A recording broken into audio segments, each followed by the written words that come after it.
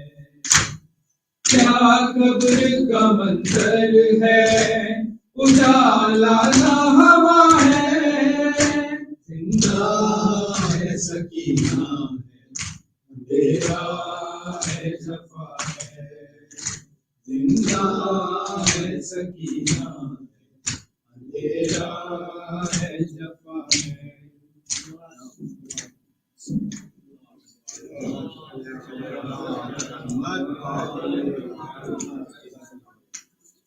السلام عليك يا رسول الله، السلام عليك يا أمير المؤمنين، السلام عليك يا مولاتي يا فاطمة الزهراء، السلام عليك يا حسن المجتبى، السلام عليك يا أبا عبد الله الحسين، وعلى الأرواح التي حلت بفنائك.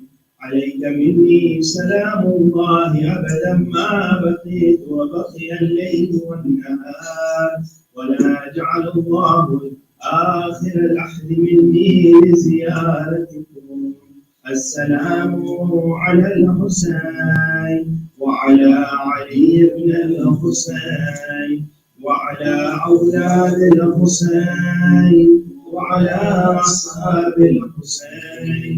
السلام عليك يا علي زين العابدين ومحمد الباقر وجعفر الصادق وموسى القادم وعلي الرضا وأختيك فاطمة المعصومة. السلام عليك يا محمد التقي وعلي النهي والحسن العسكري والحجة بن الحسن القائم المنتظر المهدي. السلام عليك يا خليفة الرحمن، السلام عليك يا شريك القرآن، السلام عليك يا قابة الإيمان، السلام عليك يا إمامنا وإمام الإنس والجان. أجر الله تعالى فرجا وسخ الله تعالى مخرجا وظهور العامر ورحمة الله وبركاته. اللهم صل على محمد وعلى محمد. بسم الله الرحمن الرحيم. اللهم صل وليك وجدد الحسن صلوات عليه وعلى آله في هذه الساعة وفي كل ساعة وليا وقائدا وناصرا ودليلا وعينا حتى تسكنه وزكاته وتذكره فيها قليلا.